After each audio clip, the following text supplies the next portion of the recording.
Hello everyone, and welcome back to Walking to Urithiru Part 4. I'm Riverlord Jeebus, and today we're going to be covering chapters 5 and 6, and these are Kaladin chapters. Spoiler warning for Oathbringer and all the rest of the Cosmere, except for the Unfettered chapters. There's not a huge amount lore happens here. It's mostly a character chapter. I think pretty much all that happens is Kaladin is going back to Hearthstone, Kaladin turns up at Hearthstone, and Kaladin finds his parents again, which is, it's an emotional chapter, but there's not a huge amount to talk about. So pretty much that's all that happens. I'm just going to go straight into theory crafting from this. So very early on in chapter 5, Kaladin mentions how the Everstorm, when it passed over, was a lot weaker than it was when he was fighting Seth in it, when it was mixing with the High Storm. And this is, I believe, almost the third, maybe fourth, maybe even fifth time that it's been mentioned that the Everstorm is a lot weaker now than it was when it first was spawned. And I feel like this is Brandon trying to say to us, hey, it's not going to do the whole kind of, whenever it hits the High Storm, it's not going to tear up the ground in huge chunks. It's not going to do the kind of horrible damage it did to the Shattered Plains. Or he could just be misdirecting us, and it's actually, it's gonna fuck up the land whenever it hits. Moving on, Syl mentions that Kaladin's eyes are brown again, and it seems they only become blue when he says it only happens when Syl is summoned as a Shardblade.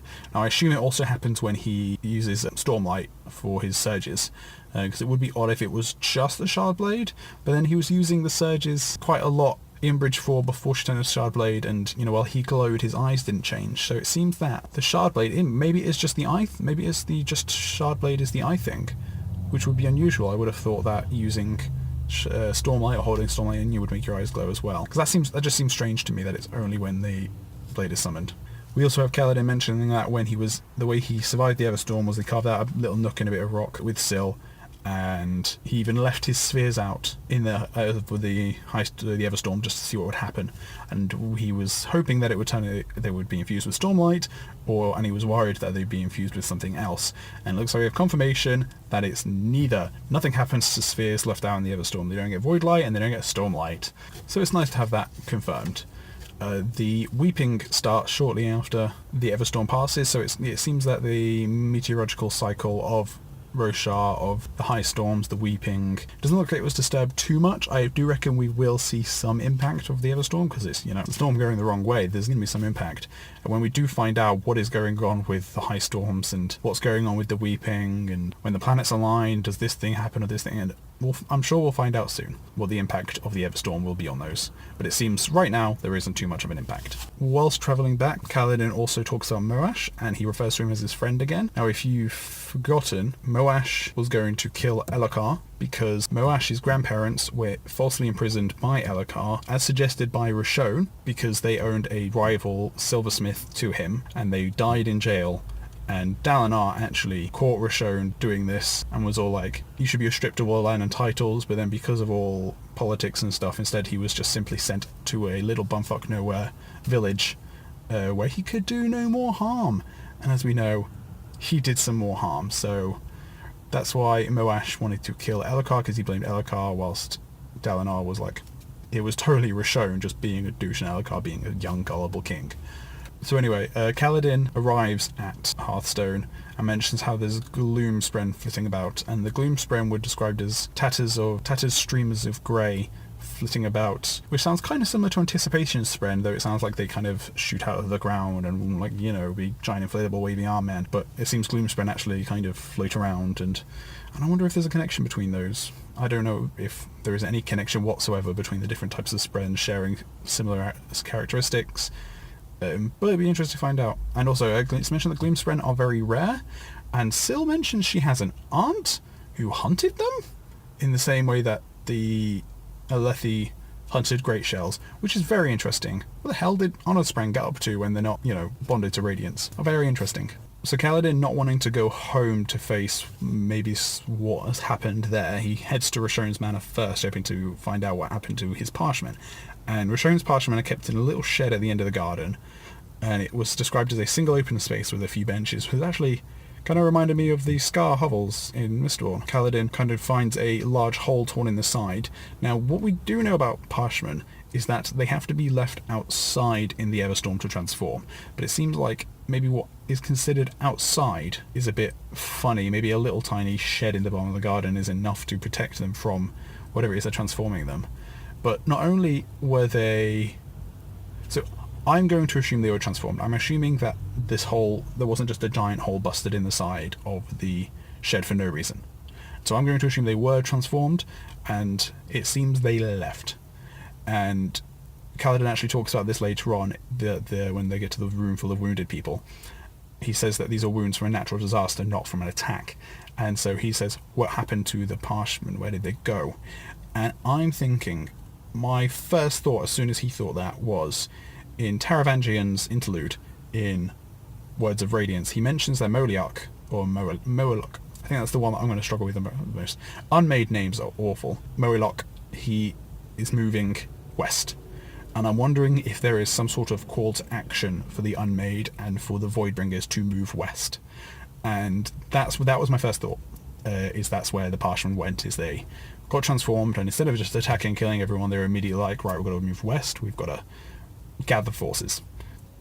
Don't know why, who knows, I might be completely wrong on that, but that's what my first reaction to that was. They were transformed into Voidbringers, and they moved west in the same direction as Moliarch. So Kaladin gets bullied into Rashon's manor, and he's having a look around, and no one recognises him, and he immediately starts looking for his parents, and he finally finds them, obviously taking care of the wounded. And, they thought he was dead, he was worried they were dead, and it's a very emotional scene where there's a nice little reunion between Kaladin, Lyrin, and Hasina, and it's just very much like, you guys. Oh. And so, we have that scene there, and it seems to me, during that scene, there's a hint that Hasina and Lyrin are hiding something from Kaladin. I'm going to just quickly... Well, not hiding something, but there's something they need to tell him, and they keep trying to tell him, and it's a bit like, what is this? So I'm just going to read you the quotes. So Hasina says, I quote, "Our home still stands. We had to dedicate your spot to something else, Cal, but we can make space for you." And she also says, "Things have gotten better since you left. We can rebuild, be a family again. And there's something else you need to know. And then she's interrupted by Lyrin. And in a conversation with Blightsong, he mentioned that he thinks maybe do they have another baby? And does Kaladin have a new baby sibling, and has his room been transformed into a nursery?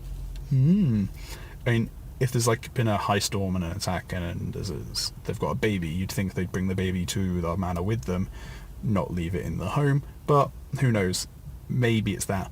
Not 100% certain on that one, but we'll find out. A girl called Mara is mentioned, who is Lyrin's new apprentice, and she's been mentioned as someone who's been trained for a few years. I'm going to assume this is a new girl to town, because it's not going to be someone that was born, because I don't think we ever had it. Well, because there was no Mara ever mentioned in the town during the time of Kaladin's flashbacks, or there might have been, I might have just missed it. I had a quick flick through and I couldn't see one. And because she's a female character who's been mentioned with no backstory, she's going right on the might be Vivenna list, but she's going low down on it. It was just a passing mention of her. Then we have Syl mentioning that she remembers Kaladin as a child, or remembers Kaladin playing in the past around. And that's interesting because she obviously wasn't there. Something was with Kaladin as a child, because that first time he picked up a quarterstaff and was immediately, flipping around with it and immediately knew what to do. So something's been pushing Kaladin along, giving him, extra skills and that since a very, very young age. And it seems whatever that is passed those memories on to Syl. Don't know how that works. She kind of implies that it was the Windspren that did it. But honestly, who knows? She then mentions there was another voice, pure, with a song like tapped crystal, distant yet demanding. And the context around this quote isn't the best, so I can't really tell exactly what she's talking about. Some people think that there was maybe another Proto-Radiant in the town, and that's what the voice is calling her, saying, hey, come bond with me. But I'm not too sure about that. Some people think Tien, but he was never very windrunnery, so I can't see him being a Proto-Radiant that would attract an Honor-Spren. What I think is that it's some sort of authority within the Honor-Spren, because it seems that Windle mentions this. He mentions there's some sort of a council, I believe they're called the Ring, and he mentions this sort of council within the Cultivation Spren, and that's who picked who Windle was going to be bonded to. And I also believe it seems the cryptics just kind of creepily follow people around, and once they've followed someone around for long enough, they'll decide, we'll bond this person. So it does seem like there is a selection process between the organizations of Spren, and so I believe this voice that she hears is the authority within the Honor Spren, and it's not the Stormfather, because the Stormfather was very against anyone bonding anyone, and so I don't think it was the Stormfather. So I say an authority within the Honor Spren, or someone above the authority of the Honor Spren. Maybe it was cultivation, though this is my weakest. That's not very likely. It might have been cultivation following Kaladin. Don't know why cultivation would have been following Kaladin, but we'll have to wait and see. And then we get to the end of the chapter, where Kaladin punches Rashomon, which is fantastic. It was just, especially after Secret History, where we just have we now have a precedent of protagonists punching the antagonist just in the face as soon as they meet them, which is just a wonderful, wonderful thing that I want Brandon to continue doing. And then we finally end on Kaladin calling Moash his friend again, and it's like, oh, Kaladin, I don't think he's your friend anymore, but we'll see. Thank you for joining me again. I know this is a lot shorter than the other episodes, but I mean, there wasn't a huge amount in these chapters. So please leave comments down below. I'm always available to chat to in the Discords unless I'm asleep. And thank you for joining me. I hope I'll see you next time, where we can continue walking to Urithiru.